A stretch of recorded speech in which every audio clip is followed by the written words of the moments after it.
Welcome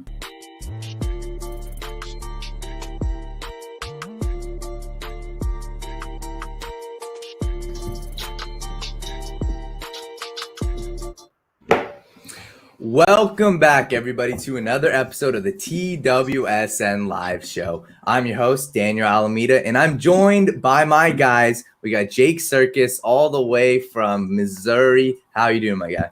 Man, it's 65 degrees. I haven't seen the sun in like 3 weeks. Threw the football around today. Took a couple laps. Feeling good. You took a little heat today on Twitter, man. Are you excited to back it up today on the show? I can't wait. We got Will from Virginia, man. How you doing? You know, I'm just still on the high of smoking that Laker pack last night. Just shout out to my Wizards for a 5-game win streak. I just need to put that out there because this is like the happiest I've been about my Wizards in like as long as I can really remember, frankly. But I'm doing great for that. Honestly, mainly for that reason itself. Awesome. And we got our guy Max, who's finally back on the show from Clemson right now. How are you doing? Great. Happy to be back. I will say I'm especially happy that Champions League is back. I don't know if you guys have been watching. There's games today, games tomorrow. Frankly, I'm a little sad that football's gone, but I'm going to use soccer as kind of my medicine. Awesome. All right. So before we get into anything, make sure you guys subscribe to our YouTube channel. You can follow us on Instagram at TWSN. Follow us on all our social media platforms. And throughout the show, you can comment, right? You can interact with us. We'll answer your questions. Like we said here at the TWSN show, we bring the energy. And you'll see it tonight. We got a lot of fun debates, a lot of fun topics. So let's start it out in the NFL. Carson Wentz was traded to the Indianapolis Colts for a 3rd-round pick and a potential first. Can the Indianapolis Colts make a run at the Super Bowl with Carson Wentz? Max, we'll start it off with you. Absolutely. Absolutely. Now, there's a lot of ifs to that, right? I'm assuming that Carson Wentz will regain his form similar to that year that the Eagles won the Super Bowl. Again, frankly, he would have won the MVP if he did not tear his ACL against the Rams during that, regular season game. I'm sure we can all agree on that. I'm not expecting him to play up to MVP standards, but I do expect him to go back to at least the top 15 quarterback type level under Frank Reich, who we know that MVP season, or frankly should have been MVP season, that was his offensive coordinator. And it's a perfect situation for him. He has no excuses. Look, I blame a lot of the lack of production we've seen in at least this past season with Carson Wentz to multiple things. I think clearly, we've read reports that him and Doug Peterson had a falling out. I'm sure that's pretty true. Also, the offensive line has been deteriorated for some time now. He's had pretty much no real starting wide receiver for 2 years now, or almost a year and a half. He's lacking the skilled players all around to be efficient or as efficient as he once was. Now he's in a perfect situation, arguably the best offensive line in football, an emerging run game, and very, very talented young receiving core. It's just a great situation with obviously Frank Reich calling the plays. I expect Carson Wentz to be back at least close to what he once was. And I think with that combined with the fact that that defense is so elite for the Colts, it's definitely top 5, if not better. That breeds success, and that should propel them to at least be contenders for the Super Bowl next season. Yeah, I mean, long term, I agree with you actually, but right now, I don't think going into next season, I don't think their ceiling has really been raised all that much. I mean, they're still a playoff team, and they're still going to probably end up, obviously competing in that division with them and the Titans. However, when it comes to this deal, look, the Eagles, they didn't give up, or they didn't get too much. I think Wentz is the biggest winner in this deal because we talked about it a couple weeks ago. Wentz to the Colts, that's like the perfect situation for him, and it is.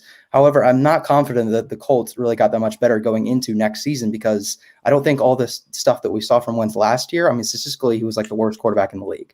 Now, is he the worst quarterback in the league? No, far from that. He's a bottom 15 quarterback, but he has the potential still. There's still a degree of salvageability in his play because of the arm talent he still has. And the guy to make it happen is going to be the guy who helped get to him to that MVP level in Frank Reich. But because of what we saw last season, I don't think the stuff that we saw is just awful mechanics, which caused just terrible accuracy throwing the football and a lot of turnovers. he was prone to playing so much hero ball, and I honestly think that was just because he had no confidence. And so all that stuff, that's not fixable in one season. Now, long term, over a course of a few seasons, which Wentz is going to be their starting quarterback now moving forward into the future, yeah, I think that stuff is fixable because of who you have coaching him along the way. However, when it comes to this year, I'm not confident that the Colts are going to be in the Super Bowl conversation. Still a playoff team, and long term, this is a great move for them because they didn't give up all that much. I mean, they were asking for what, 2 first-round picks? They only gave up 1 that could be a first-round pick and a third. That's not too much, I think, to get a quarterback for your future who fits with Frank Reich, and we've seen that in the past.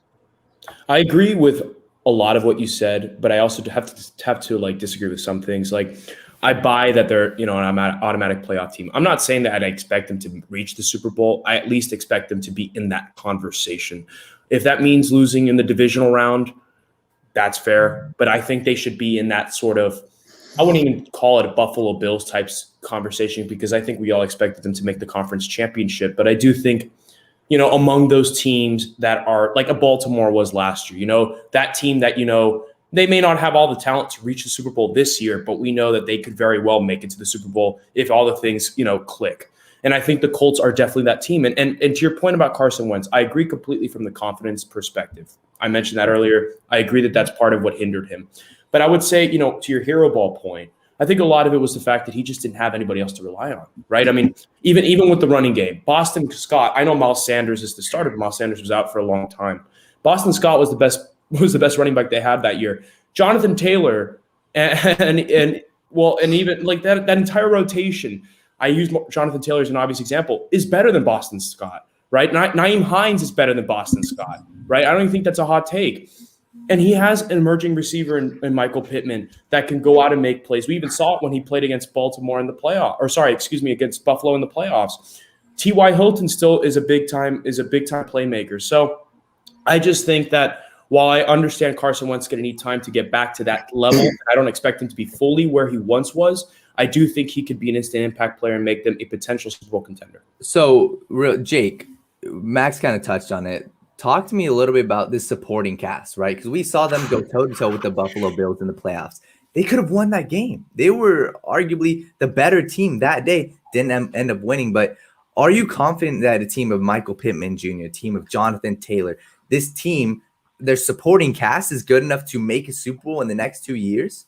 Well, we're in the one, just a quarterback away. We're in that era right now. There's so many teams that you can argue they're just a quarterback away. The Niners got to the Super Bowl with maybe the 21st best quarterback in all of football because of their supporting cast, because they have the best system in the entire league in Kyle Shanahan, and of course their great defense. But let's talk about Philadelphia for a second and the supporting cast, well, lack thereof, that Carson Wentz had after that 2017 year when the entire team kept getting injured, including himself, every single year. You talked about his 2017 year. Carson Wentz is very good in 2019 and very good in 2018. He had a 107 passer rating in 2018 and threw almost 30 touchdowns last season with, first of all, played all 16 games last year, got his head knocked in a couple of drives into the playoff game that I think they would have easily won against Seattle. Philadelphia just released their 2 best receivers, Alshon Jeffrey and Deshaun Jackson. Oh, sorry. I'm forgetting 6th-round pick Travis Fulgham and college quarterback Greg Ward, who were the 2 best receivers that Carson Wentz had 2 seasons ago in 2019 when he put on his superhero cape and dragged them to the postseason. Carson Wentz had a 1 bad year. It's a COVID year. Everyone gets excuses. I say this all the time. If everyone gets excuse, why can't Gary Sanchez get a pass for a bad 2020? Look, he was bad in 2020. He was very bad. He was arguably the worst quarterback in football. But now he's going to Indianapolis where, yes, the magic year was 2017 with Frank Reich. Well, his new coach is Frank Reich in Indianapolis. Indianapolis sporting cast is so much better. They have T.Y. Hilton, who I think is still very underrated, very, very productive. They have Michael Pittman, who's going to take a surge in year 2. They're getting Paris Campbell back, who was very good as a rookie and didn't play at all last season with a season-ending injury. I think he suffered in the preseason. They have a great running game, Jonathan Taylor, Nyheim Hines. Who was the running back in week 1 that crap? Marlon Mack. Marlon Mack, who suffered from ACL week 1. They have a 3-headed monster at running back, a great defense, and a great offensive line. This is all Carson Wentz needs. He's going to throw 35 touchdowns, guys. I'm telling you. This team is a Super Bowl team. I am telling you right now. My early Super Bowl prediction is Colts-Niners. This is a Super Bowl team with Carson Wentz. I'm So you telling have you right now. making the big game. I love it. I love that you Like, have. I love that you were going to say that. Man. This division is so bad. I think the Titans are going to finally fall off. I thought they were going to fall off this year, but I think they're going to kind of suffer from Derrick Henry's contract starting this year and not being able to bring in many free agents because of their Tannehill contract, because of their Derrick Henry contract. So I think those effects are going to start showing this year. They'll still be a decent team. Titans always go 9-7, it seems like. So they'll probably be at that mark. But the Jaguars are awful. The Texans are awful. I think the Colts are a 12-13 win team. Look, and it's one of those situations. I just want to add this. It's one of those situations where Wentz's play last year was, I honestly think it was caused by a terrible situation. However, and I honestly think that's the bulk of what caused Wentz's bad season. So I agree in that respect. However, I think that will have lingering effects on his play currently, right in the here right now. Now, long term, it can be fixed, but it's just not a one-off season fix with Carson Wentz. I mean, his pocket awareness is just everything except for his raw arm talent is just shot at this point in his career. And I just can't see in one season that being fixed, even if it's Frank Reich. But long-term, I'm a believer. I think they can be a Super Bowl team long-term. I think they need to add another weapon, I would say, because Michael Pittman's there, but it's like, T.Y. Hilton, sure. They need to add another young weapon. Hopefully in this draft, like a Tony or like what's the other guy? I would honestly give them I would give them Bateman or Amon-Ra St. Brown, someone who can get open in space, because Carson Wentz is a very accurate deep ball thrower. The only thing that happened with him this year is he lost his short to mediate accuracy, and with guys who throw the ball deep like Jared Goff, Jared Goff's one of the best deep ball throwers in the entire league. He throws a beautiful deep ball, but they get affected when they lose their IQ on the short and mediate passes or intermediate passes. That's exactly what happened to Carson Wentz this season, because he was getting sacked so much. So he had to get the ball out fast. He could throw the ball deep. He wasn't being very accurate because the pocket was collapsing every other play. So that, you can attribute it to that. Yes, he was not a very accurate quarterback, and then his confidence took a hit because he had to get getting the ball out very quickly. So it's a huge domino effect. Once he gets his accuracy back, he'll get the confidence back. If you protect him, he'll get the accuracy back, which then in hand will give him the confidence back. So I think they're a lot closer than Will thinks. Or he is right now. Okay. I mean, right now I don't think they're that much. I would say they're better right now with Wentz than of course. I think Philip Rivers almost had 100 passer rating in this system, guys. Philip Rivers had a 98 passer rating. He threw almost 30 touchdowns in the system. Like Philip Rivers. They're definitely better. And long term, I'm a believer with you guys. It's just I think Wentz's issues are more than a one-off season fix. So I'm expecting him to improve, and I think in the next 2-3 years, we could really see him return to being a top 15 or even close to the top 10. We'll see. I mean, he's 28. We'll see what happens, right? We'll see if Carson Wentz is able to really return back to his MVP form. But right now, let's change topics and let's talk about quarterbacks, right? To QB or not to QB? That's what we're about to talk about. Right now, there's a ton of teams that are needing a quarterback, or there's a ton of teams that need to go in a different direction. So we're going to start it off with the Philadelphia Eagles. Let's make this quick for each guy. Will Laughlin, Eagles to QB or not to QB in the draft? Not to QB. They should not draft a quarterback with the 6th pick. Now, here's what they should do. They should do their due diligence. I think it would be smart for them to explore that route. But the way I see this going, I see 3 quarterbacks going in the top 4 picks. So you're basically, and as it stands right now, I think Trey Lance will be that 4th quarterback. I mean, and probably Mac Jones will still be there, but they should not be drafting Mac Jones at 6 overall at all. So Trey Lance would be the guy for them. And if you're asking me, should they go with Jalen Hurts and then pick a weapon at 6, like Devontae Smith, Chase, or Pitts, whoever the heck's available there?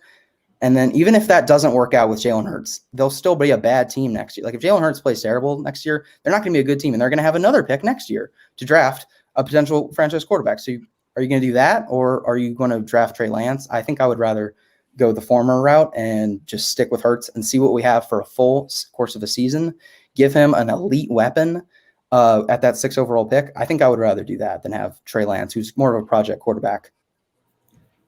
I think the Eagles situation right now is being awfully quiet. And what I mean by that is even Miami, they're rumored to be in the quarterback department. The Jets, the Panthers, the Broncos, they're all in on Watson. Even the Niners are in on Deshaun Watson. But we haven't heard anything from any type of rumor from the Philadelphia Eagles. And normally when that happens, something's brewing. Now, I'm just speculating here, but they're bringing in a new coach, and you don't bring in a new coach who doesn't have some sort of plan or idea as to what he wants to do when it comes to the quarterback position. It's only the most important position in all of sports. And when you hire someone new, you're not going to hire someone who doesn't have a plan at quarterback. And I think that was a huge impact as to who they wanted to hire based on what direction they want to go at quarterback. No one knows, but the fact that people will sit here and say that they're set at quarterback, I think that's highly incorrect. Yes, they should do their due diligence. I don't think Jalen Hurts is very good. I don't think he can throw a football. I'm just going to say that. Like, he was okay. I don't think he's good. But if the new coach, however the heck you pronounce his name, I think they hired the wrong Colts. They hired the wrong Colts coordinator. I'll just say that. They should have hired Eberflus if they wanted to take someone from Frank Reich. But yeah, they hired someone new. If he wants a quarterback, yes, they should draft a quarterback. But if they don't, if he likes Jalen Hurts, yes, I love the idea of them getting a weapon at number 6 and then being bad and going for quarterback next year. I'm just going to disagree real quick because it's not the head coach. It's all in the upper management. It's all Howie Roseman. Howie Roseman's the one making these picks. And even though they got a new head coach, he's going to have some sort of influence, but that doesn't matter. I guarantee you it's all Howie Roseman. Whatever Howie Roseman wants to do is what he's going to do. That's what we saw. We had no clue whether they wanted to go with Hurts or whether they wanted to stick with Wentz. We had no clue what Doug Peterson really wanted to do. It was all Howie Roseman. And in my opinion, it's going to be that way. And Sirianni right now is a puppet. That's exactly what he is right now. So, and I'm just going to say Jalen Hurts, I watch his film. He's not there. He's not a franchise quarterback. He's not. Like you can go and get Devontae Smith, but what's one weapon going to do? You still have so much more to build on that team. I don't understand why you wouldn't just take a shot, draft a Zach Wilson. No, I disagree. I disagree because here's my mentality, right? While I completely agree that Jalen Hurts isn't the guy, I think he performed well enough in that short sample size that you should at least give him a season to try him out. Give him an elite weapon because this draft is loaded with them. You could end up with a Smith, a Chase, or even a Waddle, right? You give him that elite weapon. I'm not expecting him to show that he could be the starter. You never know, obviously. But I expect this to be kind of like a tank or rebuild situation so that next year when you have a Sam Howell, when you have some of these other guys that you can bring in, that would be more ideal. That would be more ideal for the Eagles while also being able to say that you got him the weapon or that new quarterback, the weapon that they're going to be utilizing for years to come. So I think you got to take it in steps. I don't think this is the year to take a quarterback for the Eagles at 6. In my mock draft, I believe that the Dolphins are going to take Devontae Smith at 3. So I think Jamar Chase may land very well at 6. I think that's the perfect pick for the Eagles, regardless of the quarterback situation. Yeah, and he at 6. That means he's not in stripes. We're good there, boys. Oh my goodness. Jake, we're gonna get into your Jamar Chase hate in a bit. Can I say one more thing? Yeah. So I think we can all agree that it's not a matter of if quarterback. I think it's a matter of when for Philly. Like if they love Zach Wilson, they have the assets that they can go trade up and make a move. But yes, if they draft a weapon, they're going to be very bad next year. Jalen Hurts is not winning 6-7 games, no matter how bad the division is, because Dallas, I think, is going to improve. The Giants are only going up. And Washington, well, I assume we'll talk about them in the quarterback. I think they're going to start Heineke week 1. Honestly, I really do. But even them, they won 7 games last year with a terrible quarterback. So if they like Howell or if they don't love anyone this year, they won't draft one.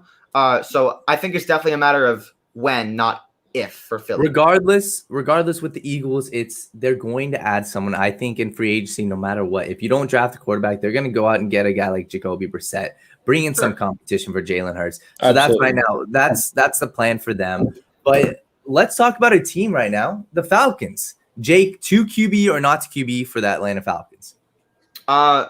Yeah, like they should.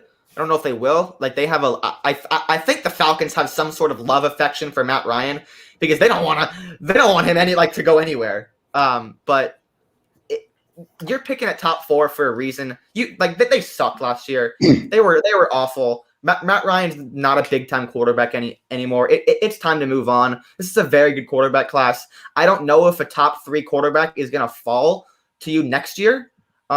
I still think Matt Ryan's capable of winning some sort of game. So I don't know if they're going to be picking top 5 next year. I think this was a sort of magic in a bottle, terrible year for Atlanta because they blew a ton of leads. But this is probably still a 5-win team next year. I don't think they'll be picking top 5. You have to take a quarterback right now because Matt Ryan is done in 2 years. Sit Zach Wilson. Zach Wilson should be fine if he sits for a year. So, yeah, I would take a quarterback if I was Philly. I completely agree, but I think it's because they're going to be taking Justin Fields at 4. I think if Justin Fields is there staring at them, that's fine too. That's a hometown guy. He's going to sit behind Matt Ryan for at least a year, and it's going to be the perfect situation for both quarterback and for team. I think 2 quarterback, absolutely. Yeah, I would agree with that. And to me, it's whoever the Jets don't pick. So depending on Wilson or Fields, if magically somehow both of them are still available at 4, I'd probably lean towards Fields because I agree. I think he's a better quarterback for them. But yeah, the Falcons should absolutely be drafting a quarterback. You have a top 4 pick. You might be a little bit better. You might win a couple more games. You'll never know next season. And I mean, regardless of who they draft a quarterback, I'm assuming Matt Ryan will still be the starter, which I don't have a problem with. Especially if it's Fields. We'll see how this season works out, though. I could see one of those guys starting as the season moves on, to be honest. So my biggest issue is if you draft one of those guys, you start them day 1. The only guy that you don't start day 1 is Trey Lance, and I still, regardless, I would still be okay with throwing him into the fire. So that's my biggest concern right here. If you draft one of these guys, you throw them in day 1. You don't sit them behind Matt Ryan. I'm sorry. Zach Wilson, I would throw him into the fire. Same thing with Justin Fields. I mean, if that's true, then shouldn't they trade Matt Ryan? Try and trade Matt Ryan? They can, but it's not going to. No, they're not going to. I don't think they should. I think Matt Ryan is more than a capable quarterback in that system. He's proven it for years. I think he should be the starter regardless of what they do in the draft. And I think a guy like Fields especially would benefit from a year sitting. I think he's a little bit overrated as a prospect compared to that of obviously Trevor Lawrence and Zach Wilson. So I think Fields sitting out a year in that system would do him wonders. Still, Wilson's pretty raw too. So absolutely. No, I don't discount that. I don't discount that. But I'm saying I think I don't want to really get into this because I don't want to waste time. Yeah. But I personally think that if you're the Jets and you want to bring a guy that's going to be dynamic from day 1, that's going to bring stuff that's different from the rest, that's going to kind of transcend the way that your offense is built, I think Zach Wilson is going to give you a lot more than Justin Fields.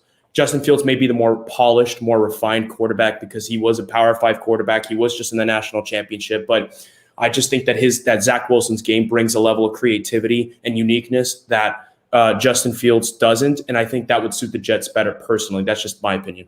All right. And just to keep this rolling, the Detroit Lions right now, they have Jared Goff at the quarterback position. Is that enough to say not draft a quarterback? Will, to QB or not to QB for the Lions? I mean, I'll just say not to QB because, I mean, yeah, you have Jared Goff there.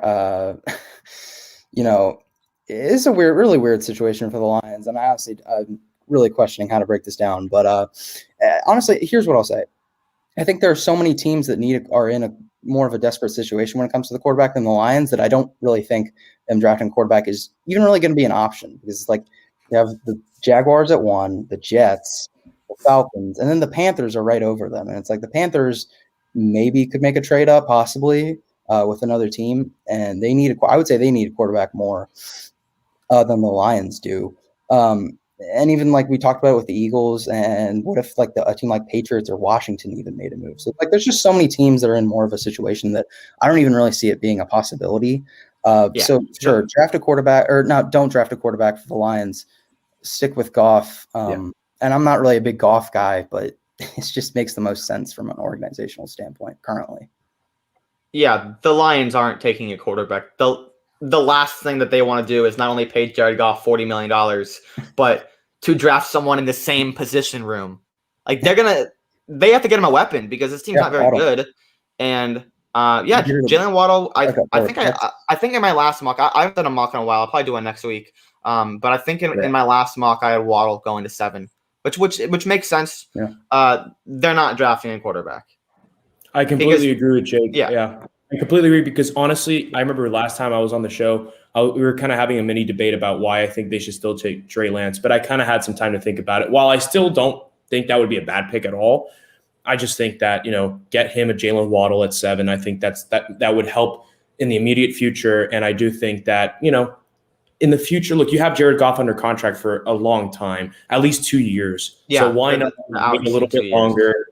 Exactly. Why not wait a little bit longer and then potentially draft a quarterback down the line, and you could upgrade immediately now. I think definitely go receiver, not to quarterback. Yeah. And then I would question why you would even make a trade like that for Jared Goff if you're drafting a quarterback. Like, it just doesn't really make much sense. And there's so many other teams that need one more. Yeah. So, well, they got 2 firsts. Well, a first and a third. What did they get 2 firsts? No, yeah, a first and a third, right? I don't remember. But yeah, they got 2.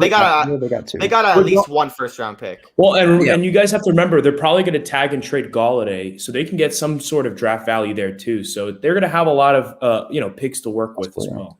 I'm upset, guys. I want to disagree on this one. I was coming in thinking like you guys would, but it makes sense, right? You're losing Golladay, you're losing Marvin Jones. Go get a weapon, right? And you got a guy, head coach Dan Campbell there, right? He's a guy who wants to win now. Win now, and you have Jared Goff. Jared Goff, by no stretch of any imagination, is a great quarterback, but he can work. So let's talk about the New England Patriots. The New England Patriots, 2 QB or not 2 QB. Jake, let's speed this up. I think Marcus Mariota is going to be their week 1 quarterback. I'm not even lying. Like, I don't think they're going to get anyone at 15. If Mac Jones gets to them, sure. If Trey Lance gets to them, that's a home run, but he won't. I don't know. No, like, they need one, but I don't know who they're gonna get. I would love to see Bill Belichick try to develop Kyle Trask. I think that would make for a very entertaining Hard Knocks or whatever. Yikes! But they need one, but they're not gonna get one. Yeah, I mean, I completely agree. I think they're gonna get one in free agency. I think that's by no means a question. With the draft, I see it going either one of 2 ways. I think they're either going to just take the next best skill player that's available, whether that be like a Kyle Pitts or a pass rusher or someone of that sort, or they could be really aggressive and trade up and take one of these guys like a Lance or a Fields or a Wilson. I think it's going to be one of those 2 extremes. I don't think it's going to be that like if the quarterback. I don't think they're going to draft a quarterback at 15. I think they're either going to just take another skill player or they're going to trade up for one of these star guys. Yeah, I mean, I think the most realistic option is like a free agency guy.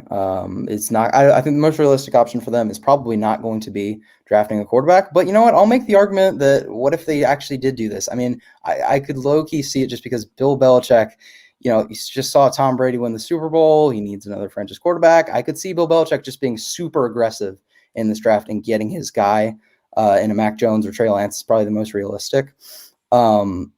I don't know. That would just be entertaining to me if Bill Belichick pulled the trigger like that because he just saw, Tom Brady win the Super Bowl. I think that would just be wildly entertaining. So I completely agree. Like, the biggest thing that I'm thinking about is Bill Belichick really willing to go out there in the first round and draft a quarterback? If Mac Jones or Trey Lance is there, I take them. I'm sorry, because the other option is you get Mariota, you get Jacoby Brissett in free agency. I truly believe Mac Jones can develop into a franchise quarterback for the Patriots. Daniel, do you want to make a little wager? Do you want to make a friendly? It doesn't have to be monetary. A little wager. What's the wager? If Mac Jones is available at 15, the Patriots will pass on him. I'll admit. You call the stakes. You call the stakes. $10. I'll do it. $10. You want to do $10? The high rollers virtual handshake. Let's do a virtual handshake. Hold on. They will pass on Mac Jones. Can I get 2-1 odds on that? They just wagered. I'm not quite willing. I'm not quite excited. I'm not quite willing to go there. Okay, listen. Like, hold on. We were just talking. What's the likelihood of Bill Belichick drafting a quarterback at 15? It's unlikely. It's not that realistic. Now, because here's the thing, I'm for one am a doubter in Mac Jones like being available or kind of being taken before the top 15 Yeah. or during the top 15. So I think, because I frankly think he's going to end up in Chicago with like, I think that's 20 or 19. He ain't getting that far. I think so. I think I think there's way better quarterbacks out there than Mac Jones. I'm not the biggest fan, but I'm saying like, yeah, but I think I think it's going to go obviously Trevor, Zach Wilson, and then I think it's going to go Justin Fields, Trey Lance, and then I think we're going to just start seeing a huge gap until Mac Jones. So that's how I think it's going to go personally. So that's why I just don't see the. I don't know why. I'm not going to give you 2-1. I'm not going to give you 2-1, but I will happily take. Let's do the $10 bet. Perfect. If again, the stipulations for everyone watching, if the Patriots stick to 15 and Mac Jones is available, they will pass on him. $10 bet with Daniel. You guys saw it. There you go. You guys saw it. There you go. So just to keep this rolling right here, one last team I want to talk about, the 49ers, right? And obviously Deshaun Watson, that's the big idea. Get Deshaun Watson. But let's talk about if Jimmy Garoppolo is still on this team. Do they draft the quarterback? If Trey Lance is there, if Mac Jones is there, do you draft them over keeping Jimmy Garoppolo? Hell no. This guy went to a Super Bowl. I don't care how much help he needs. He's won like 65% of his game. This is the best system in football. Hell no. You keep that guy. Right. Kyle Shanahan, I agree. Kyle Shanahan won. He literally got to the Super Bowl with him, so I have a hard time believing that at 12 he would be like Mac Jones or Trey Lance. I can do more with one of those guys, especially Mac Jones. Like, is Mac Jones – I'm no big Jimmy Garoppolo guy, but Jimmy Garoppolo, they're kind of both – I mean, they're both similar in that they need a really good environment to be like Super Bowl caliber quarterback, which Jimmy Garoppolo is because he made the Super Bowl. But he's not a Super Bowl caliber quarterback with like no weapons around him, but he is with Kyle Shanahan. So I see no reason why Kyle Shanahan would really be convinced that one of the fourth and fifth best quarterback in this draft class is worth taking when you could have a guy like Kyle Pitts fall to 12. Oh my God. The only reason why you would move off of Garoppolo is if you're going to get Deshaun Watson. Right. If you're not going to get Deshaun Watson, I think they stick with Garoppolo. I don't think you should waste that pick on a quarterback. I think Garoppolo is good enough. He's proven that he was 3.5 quarters away from winning you a Super Bowl. So I think he's decent enough to be the starter next year. If you're Kyle Shanahan, you trust your system. You trust your system that it'll get you right back to the same place. You dealt with a ton of injuries this past season. Run it right back. Get your defense healthy. Keep surrounding Jimmy Garoppolo with that talent because it's shown even this past year, their offense looked good. It was middle of the road, right? Even though the offensive line dealt with a little bit of injuries and your weapons were a little bit young, it works. Kyle Shanahan, your offense works, your system works. Keep that same exact system and run it back if you can't get Deshaun Watson. Well, they're in a championship window, and you don't draft quarterbacks when you're in a championship window unless you're Green Bay, because that was such a great draft pick, getting Jordan Love during a champion. You don't do that. You don't. Honestly, though, the pick itself made no sense, but it did get the best out of Aaron Rodgers. So I think in that sense, it was a good pick. What if they to lose at home as a favorite? Yeah, no, I don't want to get into that. Got the best out of him. Guys, are the Packers? I mean, he won the MVP. He won the MVP, right? I mean, he didn't. You know what? Best and he season he's ever had. got more rings from his fiance than he did from Roger Goodell in the last. I'm not gonna disagree with that. I'm not gonna disagree with that. Is the Packers front office like pulled off a 1,000 IQ play that they actually drafted a quarterback just so Aaron Rodgers could be this good? I think so, low key. No, because it didn't matter what his confidence level was. He needed another weapon, or he needed another player on defense. They'll get their weapon this year. That game. No doubt. They'll get their weapon this year. Maybe with another weapon, he would have went 3 for 9 in the red zone instead of 1 for 9. You can give him You can do this Julio all Jones, day, and he man. still choked that game. But guys, all right, let's change the topic here from quarterbacks to wide receivers. And right now, let's talk about the wide receiver class of the 2021 NFL Draft. Jake, our NFL Draft analyst, we'll get everyone else's opinions, but talk to me right now. What are the most translatable traits for college receivers to the NFL? What traits do you look for when you're scouting receivers to see, hey, this guy's going to translate to an NFL receiver? Hands. That's one thing. I like to see soft hands. Jamar Chase has soft hands. Check mark for him. No, I like speed. Play speed is more important than 40 speed. I don't care what anyone says. Play speed is more important than 40 speed. I like to look how big you look, not just what you measure at, but how big you look on the field, if that kind of makes sense. For a receiver, hand usage and honestly body control is very important to me. I thought Denzel Mims last year was one of the best sideline workers in the entire draft. So one of the reasons why I had a first-round grade on him was because he was so dominant on the sidelines. And I like your ability to release as well, your ability to open up your chest and just dominate routes. Yeah, and I think one of the biggest things that you touched on, something I love looking at, is the body control, the ability on the sidelines, right? It's like when you watch Devontae Smith, you see a guy who can toe tap in the back of the end zone. You see a guy who can torque his body the opposite way, make a grab. You see a guy who makes these ridiculous grabs on the sidelines, and it looks absolutely effortless for him. Something I also love to see is, obviously, you can't be a one-dimensional receiver, but you have to be able to go up and get the ball, right? If you want to play on the outside and not in the slot, you have to be able to go up and get the ball. A lot of the guys who succeed in the NFL are former basketball players, are guys who you can see just go up one-on-one and snag the ball in front of a quarterback. And another thing I want to see, Jake talked about it, in a release, I want to see footwork, right? I want to see smooth footwork. I want to see a guy who's able to get in and out of his breaks, whether it's within 5 yards, whether it's within 10 yards, or whether it's on a comeback route 15 yards down the field. I want to see a guy who works with his footwork. And yeah, there's a lot of different things we look for, but those are some of the main things. Max, Will, is there anything you guys specifically look for? Yeah, I mean, like you guys mentioned it, the trifecta is like hands, release, and route running. I mean, that's like the whole that's the stuff that you look for. That's the main stuff. Obviously, athleticism and fit their physical profile, like speed and quickness, is obviously pretty important as well. Look, when it comes to this class, I think evaluating based on those skills, I would say Chase probably has an advantage when it comes to hands. Release is pretty close. I would say Smith's probably a better route runner. But again, it's tough to compare tape because one's from a senior year and one's from like a sophomore year because Chase opted out. So it's not apples to apples quite completely. But I would say Smith also might have an advantage when it comes to ball skills. I mean, he was absolutely ridiculous in his senior year, just making absolutely spectacular catches. The reason I would put Chase, and again, I'm not like as big into scouting as you guys, but I would put Chase slightly above Devontae Smith, just mainly because of the physical stuff. I mean, one of them is well over 200 pounds, and the other one's 175. And I just think that's a bit more. I think that gives Chase a bit of an advantage, just a natural advantage. I think, and I also think for Smith, the biggest thing for Smith is he is such a versatile piece. Like he can do so many things on the football field. You're going to need like an actual, like really good offensive coordinator to take advantage of that skill set. And he might not get that. If he does, then he could be a better receiver than Chase for sure. But we don't know if he'll get that. I think Chase is going to be a stud no matter what. Sure.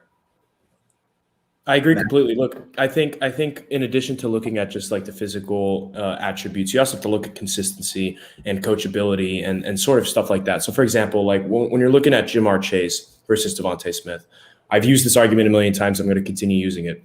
He was the best receiver on his team with a guy that should have won the NFL MVP. Oh, that is a fact.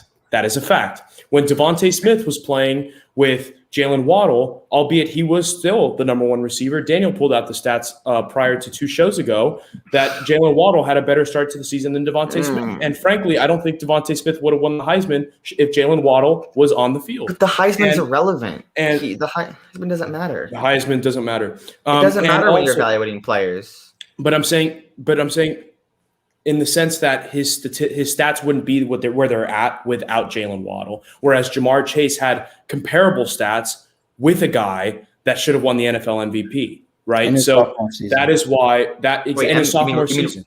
You mean rookie of the year?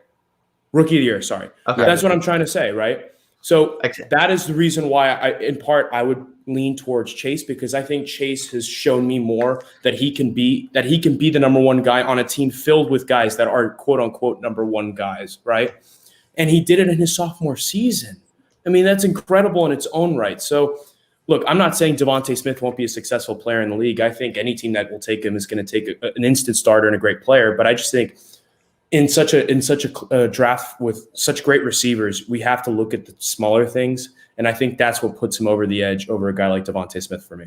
Yeah, and I know I want to let Jake respond, obviously, about Jamar Chase, but something for our viewers, the biggest thing that we want to talk about is not the Smiths, not the Chases, but it's the smaller guys, right? Like, what separates the guys drafted in the 3rd round and the 4th round, what makes them, like, when we look back, be like, that's a first-round talent? And to me, one of the biggest things is you have to be a playmaker. That's one of the reasons why I love Kadarius Toney, right? You give him the ball, he makes big-time plays. He made plays against every college football team he played against. When the ball was in his hands, he showed up. When you watch his film, he pops.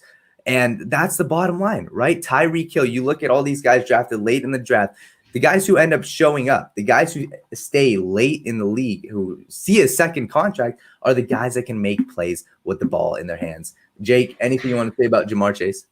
Yeah, I don't want to really make this a scouting show, but I do have a lot to say about Jamar Chase. Well, I'll say a little bit. Give me something. Give me a little bit. I'll give you something. Yeah, give Twitter. That's a taste. My Twitter was blowing up today, but Jamar Chase was not the best receiver on his team last year. He wasn't.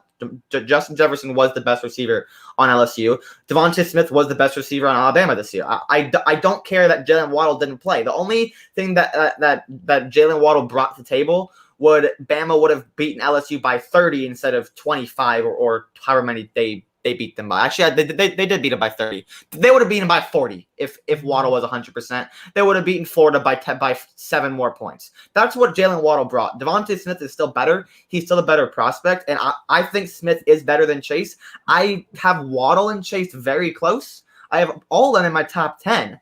But the thing with Jamar Chase is, and I will take this to my grave, he's going to be very productive in the NFL. He'll be productive in stripes if the Bengals draft him at 5.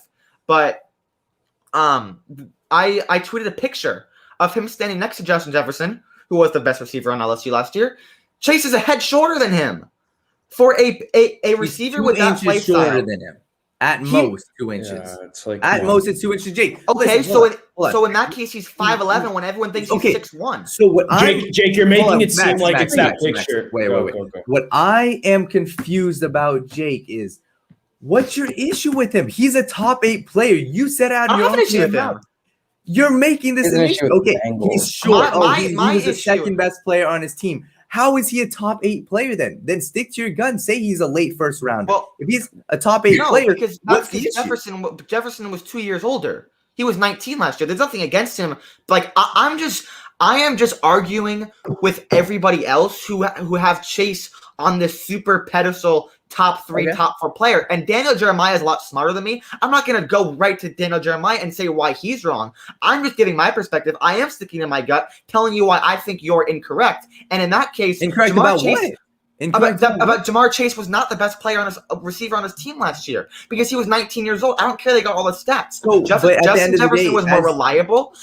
That's irrelevant. We're talking about the NFL. Jake, we're talking we're talking about fine. It can all be irrelevant, but then don't say it. I'm just arguing everything that you're saying, and still, because he's that good, still saying he's a top 10 player. My biggest thing with Jamar Chase comes from the Bengals. The whole Jamar Chase was wide receiver 4 thing, I don't really think that. I wanted to see someone. I was about to bring that up. That's why I didn't want you tagging him. I just wanted to see people's reaction. I don't actually think he's wide receiver 4, but I think Bateman's close up there. I think Bateman and Toney are in that conversation. They're not better, but they're very close. Yeah. But my biggest Chase thing comes from the Bengals side. And yes, I am a very, very low on Jamar Chase going to the Bengals, depending on who's available at 5. But none of that matters when I'm evaluating Jamar Chase. He's still the best. He saw some of the best ball skills I've ever seen. But he's very hard to tackle. He's very hard to tackle. Is it because you don't want a receiver on the Bengals, or you don't want? No. The Bengals need a weapon. It's the fit. It's the fit, and it's the fact that Penei Sewell is going to be there at 5. I think he's going to be there at 5. That part I completely agree. What if Sewell's off the board? That's my thing. But I don't think Chase would be a bad pick. I think over Penei maybe, but I don't think it would be a terrible pick. What if Sewell was off the board? Would Chase be fine at 5 then? If I will talk myself into Chase. I think he'd be exciting because of the whole Burrow thing. I would want to go to a Bengal game to see Jamar Chase. Jamar Chase won the Biletnikoff Award. Come on, he had 2,000 yards. So, I'm not downplaying anything, but I still think the best case scenario for the Bengals is to fix the offensive line by drafting someone like Penei Sewell. If he's not there, I would trade down and take Christian Darrisaw. Christian Darrisaw is going to finish out as a top 12, maybe even top 10 player for me. I love the guy. So I do Jake, too. just to set the record clear, Jamar Chase is your second ranked receiver. Correct. He might be third, but they're all top 10 for me. I haven't finished anything Perfect, yet. perfect. But And that's Smith all is my we need. one. That's all we needed. We know you can follow Jake on Twitter. He's a great follow. Follow everyone else on Twitter. Follow Max. Follow Will on Twitter, and also on Instagram. Follow our TWSN Scout page. Got a lot of great content coming on there. A lot of very young, bright, intelligent NFL draft analysts on this team. But let's switch up the topics to the NBA. Right? This is your realm. This is your atmosphere. The NBA. My favorite sport, NBA. Let's talk about the NBA All-Star roster, right? We're talking about today, the reserves just came out. Will, which players were your biggest snubs? So my top 3 snubs, because I mean, look, the reality is with the All-Star is there's going to be players that I thought deserved it that aren't going to make it. So I just accept that. And as long as there's not like huge snubs, which I do think there are a couple this year, then I don't really have a big issue. Because at the end of the day, like after like the next 2 days, like nobody's going to care anymore. So it's like these next couple days, people are just going to have a list of like 50 people, with who got snubbed from the All-Star game, when really it's like 1 or 2 guys. Those 1 or 2 guys, I think Trae Young for 1, and Devin Booker 2. I think Chris Middleton would probably be my 3. Chris Middleton, I think he's made it, but I don't think it's a crime that he's not on there because he hasn't played all that great. He hasn't played as well as he was before. His last few weeks have been bad. The Bucks haven't been great. And Middleton hasn't really stepped up, but I still think he deserved the All-Star because his whole season so far has been really good. But Trae Young absolutely deserved it. Ben Simmons, outside of the month of February, Ben Simmons has not played like an All-Star at all. He has not been very good. His defense is still elite. I give him that. And this month he's been playing great. I love how he's been playing this month. But when we're talking about All-Star, we're talking about from the beginning of the season till now. Ben Simmons has not been a consistent All-Star at all. And Trae Young has. Trae Young had a little bit of a rough patch for like a week or 2, but he's been excellent. He's been one of the best playmakers in the league. His scoring volume has been still really well, and he's been a great 3-point shooter. And his offense just more than outweighs his defensive liability. So Trae Young absolutely deserves to be an All-Star. In the West, Devin Booker continues to just get disrespected by, I guess, the media, the coaches, the people who are voting for this. I don't really understand it. Devin Booker, I think, deserved to get one of those wild card spots. I think him and Chris Paul, frankly, deserve to make it. So Devin Booker, Trae Young, absolutely deserved an All-Star spot. Those are legitimate snubs. Everyone else is borderline for me. Yeah, and for me, you talked about Ben Simmons, right? And that's my biggest issue. The past 2 years, the whole debate, Joel Embiid or Ben Simmons.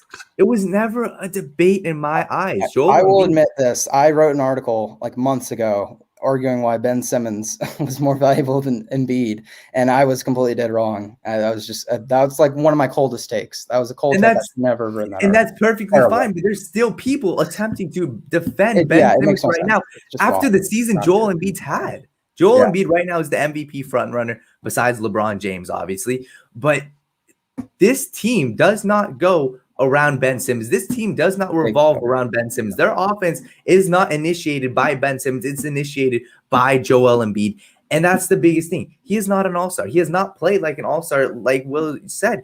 And that's the bottom line. Their team is a top 3 team in the East because of Joel Embiid, not because of Ben Simmons. Yeah, and I honestly think that's why Ben Simmons got in, is because his team's the number 1 seed in the East. That's exactly mainly because of Embiid, not Simmons. So I think that's why the coaches gave it to him, because the coaches vote for the reserves. And I think they gave it to him because his team's playing well. Trae Young's team's not playing all that well, but Trae Young's the best player on his team. Ben Simmons has played like the second or even third. Like Tobias Harris has had a really good season. Earlier in the year, Tobias Harris was kind of playing better than Ben Simmons. Like he's been the second or third option. And it just hasn't been consistent enough for me. So Jake, Max, do you guys have any other snubs? If not, Devin Booker, Trae Young, obviously the 2 biggest names. I mean, I would say Bam, but I'm not surprised why he didn't get picked, because the Heat are kind of not doing great. But I mean, Bam, I don't think Bam got any worse from last season. I think if anything got better shooting the ball, but that's it. Yeah, I don't really pay attention to All-Star voting because I don't think it matters. It's always dumb. I think Devin Booker's a top 15 player in the league. And like this whole thing with everyone being on his side about how he never makes the All-Star team, I agree with, because he's literally a very elite player in this game, and he just doesn't get respected. And for the first time, his team is like really, really good and really fun to watch. And he's clearly the best player on his team. And he doesn't get the recognition. Like, I love my man, Devin Booker. Guys, I think he's a top 15 player in the league. I love the guy. Yeah, he's approaching that. And yeah, I mean, earlier in the season, Booker was kind of struggling, but he's picked it. He's just been excellent. This whole month. Bam absolutely being a snub. I don't know. To me, there was 4 guys who were super close, and that's Vucevic, who got in, Sabonis, Randall, and Bam. And it's like they were going to pick 2 of those 4 guys. They picked not Sabonis. They picked Randall and Vucevic. Randall, I agree with. Vucevic, I probably would have given it to Bam. I mean, Bam's just way better defense. He's one of the best defensive players in the league, and his offense has actually taken like a step up from what it was last season. So I would have given Bam over Vucevic. So yeah, just to keep the conversation going, let's talk about the Lakers. Right, last week when we came on here on the show, we talked about the MVP race, and we talked about how Anthony Davis's injury is going to impact the Lakers. They've lost 5 in a row.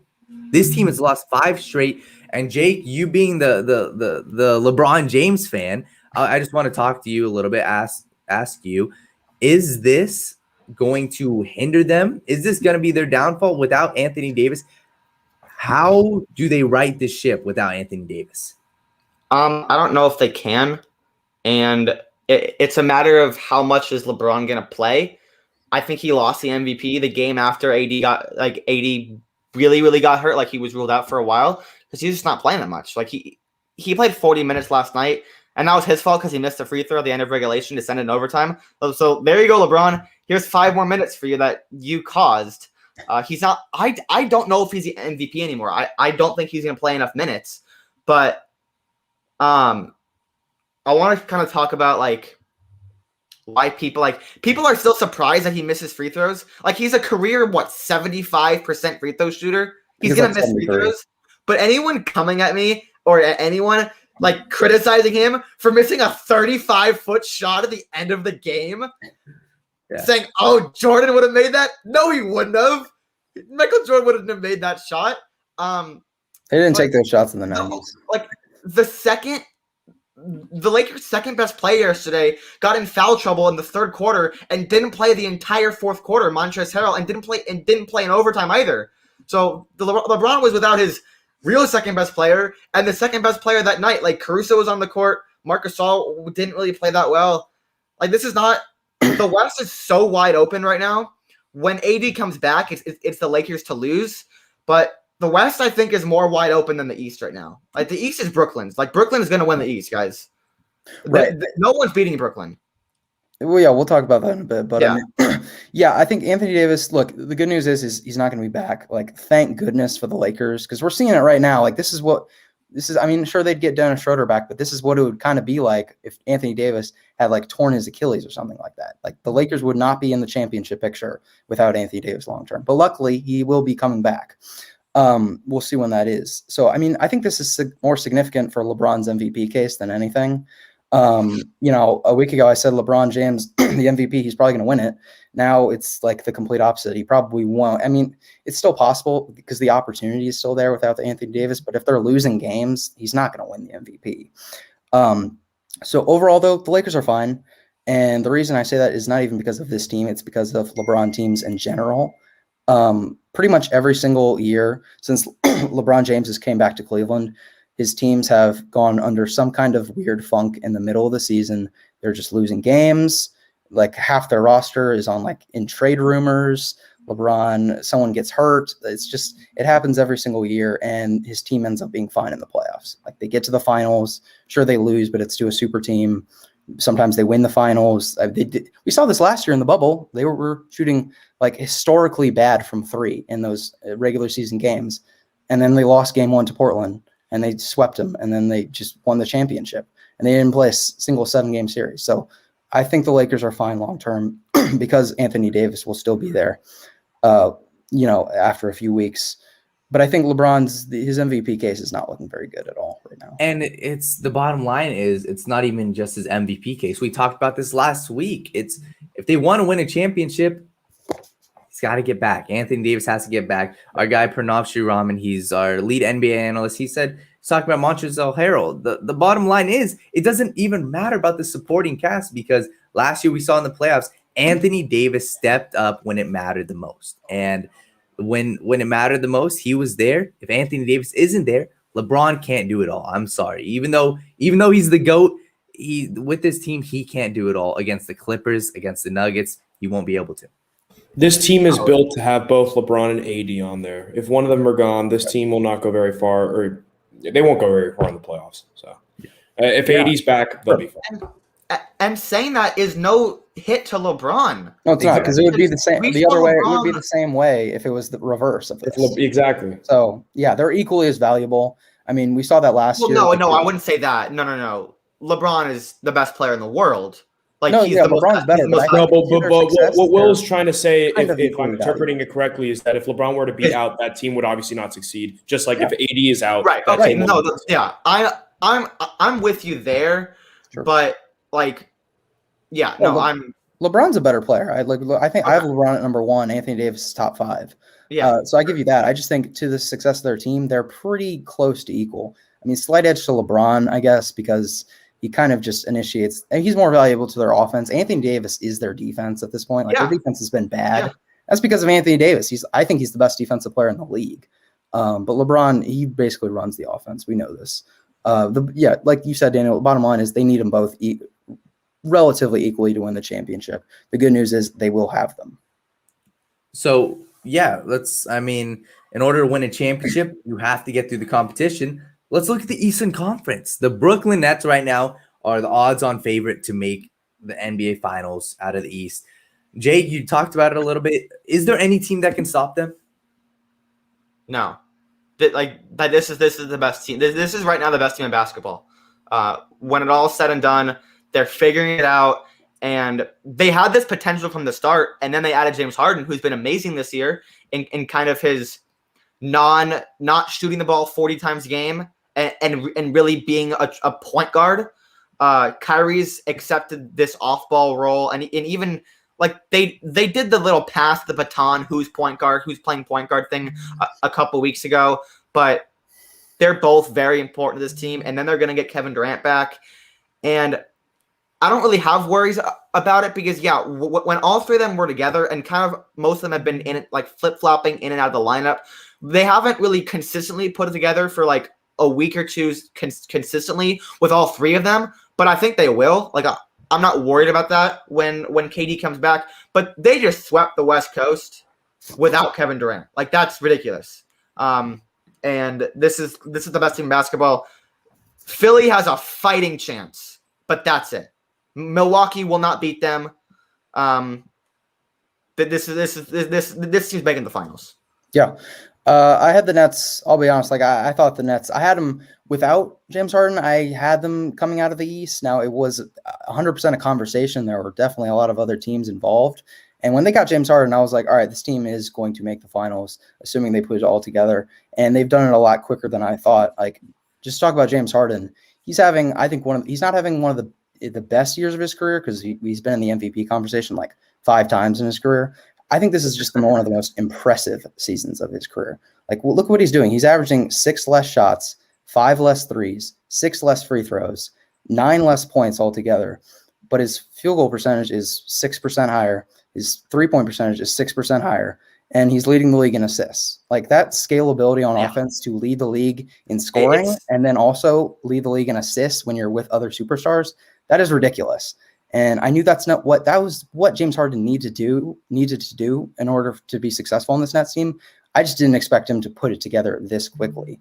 I mean, as soon as he stepped foot on the floor for the Nets, he was just in his playmaking bag, getting open shots for really the entire team. And it makes sense. I mean, you have Kevin Durant and Kyrie Irving. You're going to get a lot of assists giving those guys the ball. But their shot distribution for those three has been absolutely perfect. And I don't have, I mean, they've only played a very limited sample size, all three of them. But if James Harden and Kyrie Irving can make it work, like Kevin Durant, he's kind of a plug and play superstar. Like, it's honestly ridiculous. You just plug him in to like any system and he's just going to average 30 in his sleep. That's what he does. He's Kevin Durant. So I have no problem with them adding him. even though he's missed some games. And I agree. Like you look at, it's honestly just as much about the other teams in the East that it is about what the Nets are doing. Like you look at the Bucks, they're struggling. The Celtics are struggling. The Sixers are good. The Sixers are playing really well. They're exceeding expectations, but I don't think they're a threat to the Nets, and especially in a 4 out of 7 game series. And it's like we talk about the Nets defense, but are you really going to tell me that the Heat, the Celtics, the Sixers, or the Bucks are going to outscore this Nets team 4 out of 7 times? I don't think so. And listen, all I'm going to say is this wasn't hard to see at all. Right? For the people, as soon as the trade happened, there was a big majority of people saying this team got worse. There was a big majority of people saying that they got worse. I was about to say, one of us. I know. I still stand by that. I still stand by that. Okay, let's talk about it. So, if you're getting a perennial superstar on your team, I don't give a damn what is going to happen. I don't give a damn who's going to take the shots. You have 3 superstars on your team. No way in hell you got worse. So if you still stand by it, please, Jake, let me know why you still stand by that. How they got worse. They were already in win now mode. They were already the second favorite to win the finals. Like Brooklyn was never beating them. I'm not sorry. Milwaukee was never beating Durant and Irving healthy. Look, they're better off. Like they can now kind of sit. Like Durant can take games off because they're still Harden and Kyrie, but they still have no defense and they still have no depth. That's not going to affect them. Beating Milwaukee because Giannis is going to shoot himself out of the game. But when they play the Lakers, a fully healthy Lakers, I don't think that getting Harden helped them in that series. Because I don't think you can just beat the Lakers by scoring more points than them. Like you have to physically dominate. You have to physically dominate the Lakers. And without Jared Allen, without defense, you can't beat the Lakers. No, they got better because they were in the conversation. Look, they were a favorite. They were a slight favorite, a top 3 team in the East, like at war. Even people who were the best team in the East. Sure, yeah, that's what you're saying. You're the best team in the league. But if they didn't have James Harden on the team, would they still be the best team in the league? Yeah. So, all right, very well. My argument here, I don't understand how, like, considering what James Harden's been doing, I understand what you would say to James Harden not making the team worse if it was like a different version of James Harden, but this version of James Harden is absolutely making them better. He's been the best player on their team. He's been better than Kevin Durant when they played together. But Kyrie was Kyrie was doing that at the beginning of the year without Harden. We were all praising Kyrie and how Kyrie amazing wasn't averaging 11 assists. Huh? Kyrie wasn't averaging 11 assists a game. Well, because they had so many players. They were so deep. Kyrie didn't play that many minutes. Like they were like Harden's playing a ton of minutes because they don't have anybody. Their backup center is still a small forward. And I get this whole positionless basketball thing. I'm a huge advocate for positionless basketball, but you have this guy who's 6'7" who's your backup center. So look, the bottom line is they were never going to beat the Lakers based off their size. They were always going to outgun the Lakers. If they wanted to beat the Lakers, that's how they were going to do it. And if you have all 3 of them on the floor, that's your recipe to success. Your recipe to success isn't having Jared Allen play better defense on Anthony Davis. It's going out on the offensive end and shooting lights out. It's going out on the offensive end with your star power, 3 top 10 players in the league, and outscoring the Lakers. That's how you're going to win. It was never Jared Allen. It was never Jared Allen. It was always outscore the Lakers. And if they face the Lakers, a fully healthy Lakers team, they're going to win because of that offensive firepower. And with all 3 of those superstars, that's how they're going to do it. Look, I'm no a basketball expert, but I think an NBA superstar and James Harden might have more value than Karis LeVert, Jared Allen, and DeAndre Jordan combined. I think. I don't know. And I get Jake's point. I completely get it because it makes sense. Who's going to guard Anthony Davis? If the Lakers play their brand of basketball, they have a great chance. But it's the star power, man. Like I get the depth. I get it. But Jake, you talked about nobody in the East is beating them, and that's because they've made this move. Would you be saying that even if they had Karis LeVert and Jared Allen? Like I would. I told you before the year they were making the finals. It's all will they beat the Lakers? Will they beat the Clippers? And with the addition of James Harden, they're the favorites. I'm also pertaining to the fact of their future too. Like I'm saying them as an organization where they stand right now are in a worse spot because I don't think they're going to win a ring. If if they made a move that I thought would have gotten them over the top to win a ring, yes, I would say that they got completely better. So this move didn't? I didn't think that they were gonna win a ring in October. I don't think they're gonna win a ring now. And now they're without picks, depth, and defense for the rest of Kevin Durant's prime. But so what move? The best team in basketball. What could have been? But no, what move could have put them over the hump more than adding a top 7 player in the league? But I think they were more equipped to beat the Lakers 6 weeks ago than they are now. They look so much more dominant. I think they have a better chance. I still might not pick them, but they easily have a better chance. And it's not even because they're allowing 130 points a game. And how many points are they scoring a game? They have the best offense. They have the highest ranked offense of all time, Jake. So the Lakers are going to have to deal with that. The best offense of all time. Okay, and the best offense of all time last year got bounced in the first round. You need defense. The Bucks. But have we ever seen the Mavericks? The Mavericks were the best offense of all time. They were the best offense of all time. Yeah, but did they have 3 superstars on their team? Did they have a player? Did they have a player? They didn't have 3 offensive Jake, superstars. is Luka as good as Kevin Durant? No. I'm not saying that. Is Luka as good as James Harden? No. So he's almost good. He's as good as, if not better than Kyrie. So is Porzingis? That's not what I'm saying. I don't know. Yeah, and so the bottom line is, if they win a ring, which right now they're on pace to do, it worked out. It worked out. If they win a ring, this trade made them better. This trade made this team better right now. It's clearly a championship or bust situation. If they don't win a ring, it's a failure. It's very simple. It's very simple. And I don't think they were in that situation 6 weeks ago where it was championship or bust. Now they can do that. I'm just saying, combining the fact that next year, if they do not win a ring this year, they're set up, they're screwed because they have all these contracts, they have no picks, they have no defense, and they have no depth. So this whole take is combining the fact that I don't think they're going to win a ring. I didn't think they were going to win a ring six weeks ago. That didn't change. Now they have no defense, they have no picks, and they have no depth. I mean, look, the reality is, I still don't know if their head coach can coach. I agree. Steve Nash. So just to wrap this up, we're gonna finish off here. We had another topic, but we'll save it for next week. It's Jake. They got better, man. This team right now, the Brooklyn Nets are the favorite to win the finals right now. They're the favorite to win the finals, and I don't give a damn if their head coach can coach or not. I don't care if Jared Allen isn't on their team. You have 3 superstars on your team. You're outscoring everybody. Your defense is bad. Okay.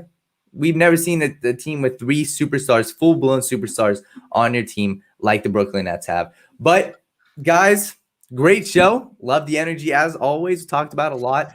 Went through quarterback situations. Went through a little bit of a scouting breakdown. Talked about the NBA All-Star snubs. Talked about a lot. For all our views out there right now, we're going to be posting all these clips on our YouTube, right? We're going to post them all tomorrow morning. We're pumping out the content, man. TWSN, we're doing a lot. So thank you guys all for tuning in. You guys can follow us on Instagram, on Twitter. Make sure you guys download our TWSN mobile app. We got a lot of great content coming out. But guys, anything else you want to say to the viewers? Yeah, the Nets got better with James Harden. Good night. And guess what? And Notre Dame is still an elite college football program. Oh, there we go. Is not. We'll save that for next week. How about that? We got to throw in a Notre Dame segment one of these weeks. Honestly, we have to do it. Yeah. Definitely, man. And next week, I think I'm gonna plan a little bit more. We might do a little bit of a one-on-one debate action, right? We might get a little topics. Have a Jake versus Max. I gotta dig a grave real quick. Let me dig someone's grave. You can't hold me. You can't touch me. Let's go. So, come on. You guys know what you're tuning into. Every single Tuesday night, we're here. And like we said, we're bringing the energy. We're posting these clips. We got a lot of great content. Every single week, we're going to improve. And it's all because of you guys. But as always, guys, here on the TWSN show, the show goes on. See you next Tuesday.